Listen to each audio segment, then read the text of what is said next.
Students, मैं ज़िशान आलम आप सबका वेलकम करता हूं अपने इस यूट्यूब चैनल पे। आज हम सॉल्व करेंगे क्लास 9th का जो चैप्टर है लाइंस एंड एंगल्स, उसकी थर्ड एक्सरसाइज के question number 3 and 4 questions exercise third से।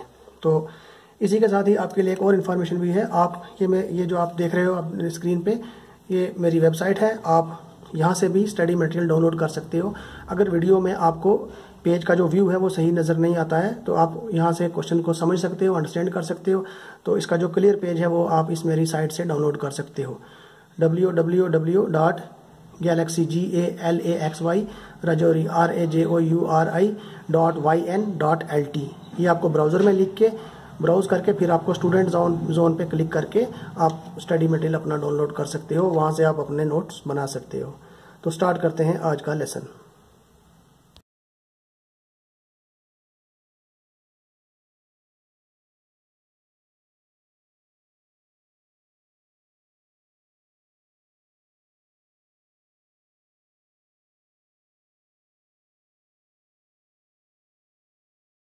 अभी आपने देखा क्वेश्चन नंबर 3 की फिगर क्वेश्चन आपने पढ़ा है। आप अपने बुक में भी क्वेश्चन की स्टडी कर सकते हो।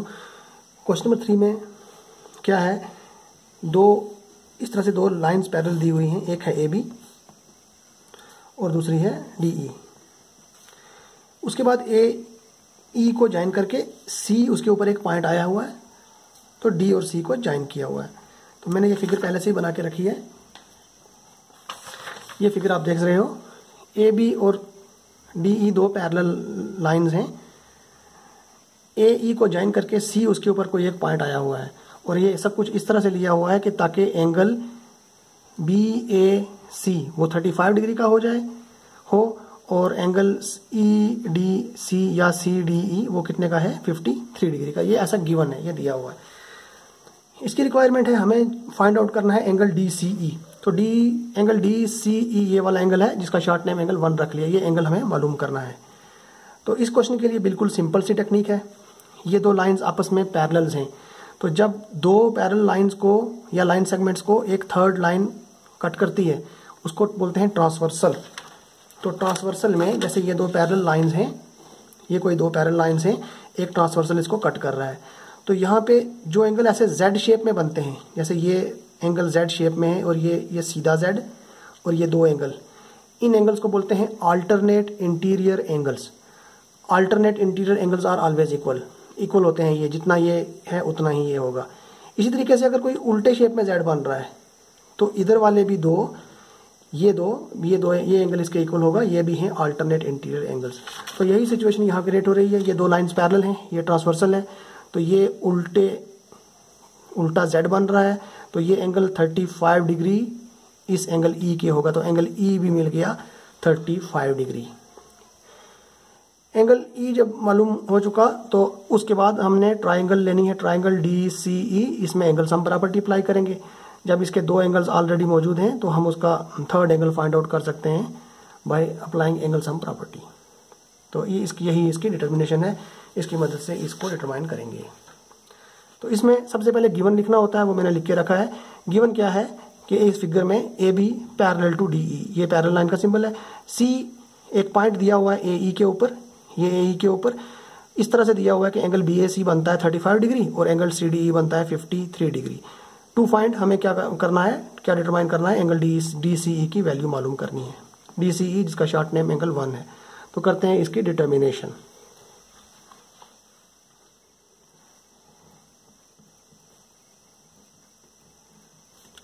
सिंस लाइंस पैरेलल हैं, AB is parallel to DE, it means ये ट्रांसवर्सल अल्टरनेट इंटीरियर एंगल जो मैंने अभी आपको समझाया, इसलिए एंगल E जो है वो 35 डिग्री के इक्वल है।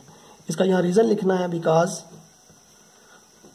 अल्टरनेट इंटीरियर एंगल्स, ये इसका रीज़न है। अल्टरनेट इंटीरियर एंगल्स के शेप में है इसलिए ये इक्वल है। तो एंगल E भी 35 डिग्री का। अब इसमें एंगल सम प्रॉपर्टी अप्लाई करनी है ट्राइंगल CDE में।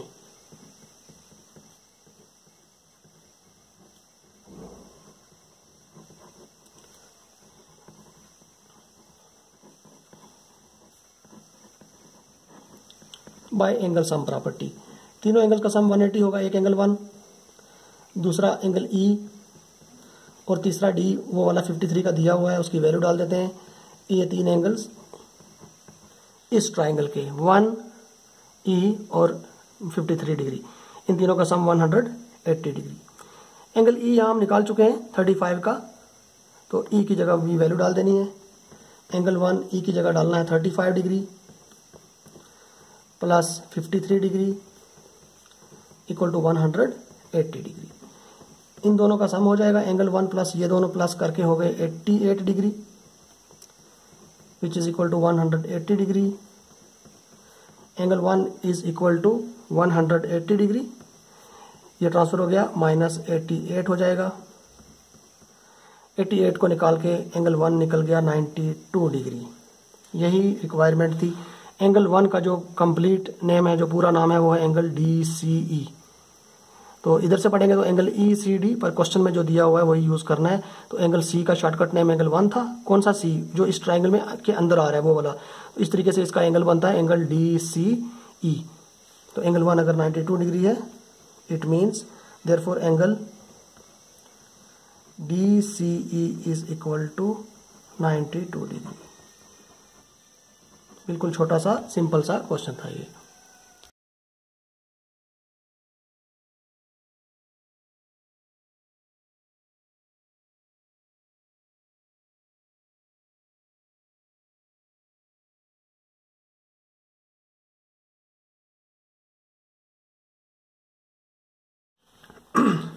स्टूडेंट्स, क्वेश्चन नंबर 4 आपने देखा। क्वेश्चन नंबर 4 की फिगर भी देखी। तो क्वेश्चन नंबर 4 में हमें दिया है दो लाइंस PQ और RS आपस में इंटरसेक्ट हो रही हैं। इसकी एक बार रफ फिगर समझ लो। ये दो लाइंस हैं, ये PQ लाइंस हैं या लाइन सेगमेंट्स हैं, ये आपस में इंटरसेक्ट हो रही हैं। एक है PQ, दूसरी RS। ये पॉइंट T पे कटती हैं और ये इस तरह से इंटरसेक्ट होती हैं ताकि ये एंगल बन रहा है 40 डिग्री का और ये बनता है 95 डिग्री का और ये बनता है 75 डिग्री का। मैंने पहले से ही फिगर बना के रखी है, पहले से ही मैंने, टाइम सेव करने के लिए। तो ये हमें गिवन है PQ और RS दो लाइंस इंटरसेक्ट हो रही हैं पॉइंट T पर, इस तरह से हो रही हैं। ये एंगल है PRT, सिंगल एंगल R है जो इसके ट्राइंगल के अंदर आता है, तो पूरा नाम है इसका एंगल PRT। ये 40 का है, ये 95 का P, और ये जो S है ये 75 डिग्री का S एंगल 75 डिग्री। रिक्वायरमेंट क्या है, हमें फाइंड आउट क्या करना है। पूछा है कि क्वेश्चन नंबर एंगल SQT मालूम करो। एंगल SQT जो सिंगल एंगल Q है ये मालूम करना है। तो इसकी क्वेश्चन की टेक्निक क्या है, दो ट्राइंगल्स हैं, ये मान लो ये फर्स्ट ट्राइंगल है और ये सेकंड ट्राइंगल है। तो इस एंगल का शॉर्ट नेम एंगल 1 रख लिया और इसका शॉर्ट नेम एंगल 2 रख लिया। तो ये जो ट्राइंगल फर्स्ट है इसमें अप्लाई करेंगे एंगल सम प्रॉपर्टी। दो एंगल्स हैं already, so we can find its third angle, angle 1, and angle 1 is exactly equal to angle 2 because vertically opposite angles. जब दो लाइंस इस तरह से सीजर की तरह कट होती हैं तो इस किस्म की शेप में जो एंगल्स होते हैं ये आपस में इक्वल होते हैं और इनका नाम है वर्टिकली अपोजिट एंगल्स। तो एंगल 1 हमें एंगल सम प्रॉपर्टी अप्लाई करके एंगल 1 मालूम हो जाएगा। तो जितना एंगल 1 होगा उतना ही एंगल 2 होगा। फिर इस ट्राइंगल में, सेकंड ट्राइंगल में अप्लाई करेंगे एंगल सम प्रॉपर्टी। तो हम जब हमें एंगल 2 का भी पता लग गया, 75 दो एंगल हो गए, तो हम इसका भी थर्ड एंगल फाइंड आउट कर सकते हैं। ये इस क्वेश्चन की टेक्निक है। तो अब डिटरमाइन करते हैं, सॉल्व करते हैं। ये जो ट्राइंगल है इसका नाम कोई भी नाम पढ़ लेते हैं। ट्राइंगल का नाम है PRT। इधर से भी पढ़ सकते हैं, किसी कोई भी नाम ले सकते हैं। तो ट्राइंगल PRT में एंगल सम प्रॉपर्टी अप्लाई करते हैं। तो इसके तीनों एंगलों का सम हो जाएगा 180 डिग्री। वो तो कोई भी ट्राइंगल हो उसका एंगलों का सम 180 होगा।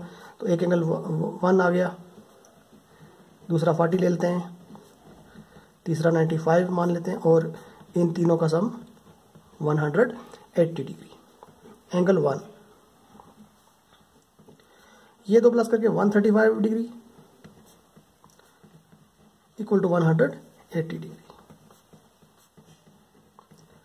135 डिग्री पार चला जाएगा और ये माइनस का बन जाएगा। 135 डिग्री इसमें से माइनस करके सबट्रैक्ट करके 45 डिग्री वैल्यू बच गई एंगल 1 की। तो जैसे अभी मैंने आपको समझाया एंगल 2 भी 45 डिग्री होगा because vertically opposite angles.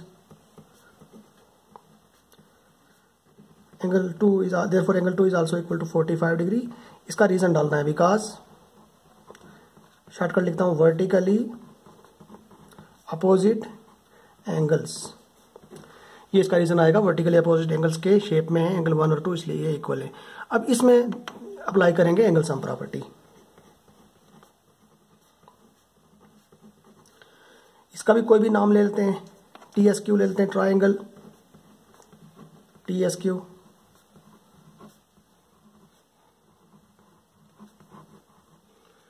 Bye angle sum property.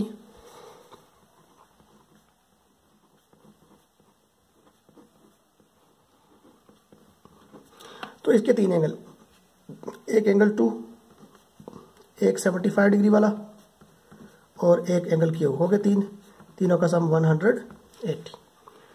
Angle 2 निकल चुका 45, इसकी जगह वैल्यू डाल देंगे 45 degree plus 75 degree equal to 180। 45 degree और प्लस 75 डिग्री ये दोनों प्लस होके बन गए 120 डिग्री।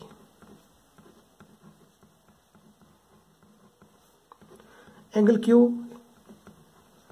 लेफ्ट साइड में रखेंगे, इसको ट्रांसपोज कर लेंगे और ये सब्ट्रैक्ट होके हमारा फाइनल आंसर, हमें जो रिक्वायरमेंट थी, जो पूछा था टू फाइंड में, क्या लिखा था, एंगल SQT। एंगल SQT इसी एंगल Q का ही पूरा नाम है। तो एंगल Q निकला 60 डिग्री का, इसलिए angle SQT, therefore angle SQT is equal to 60 degree. ये फाइनल आंसर।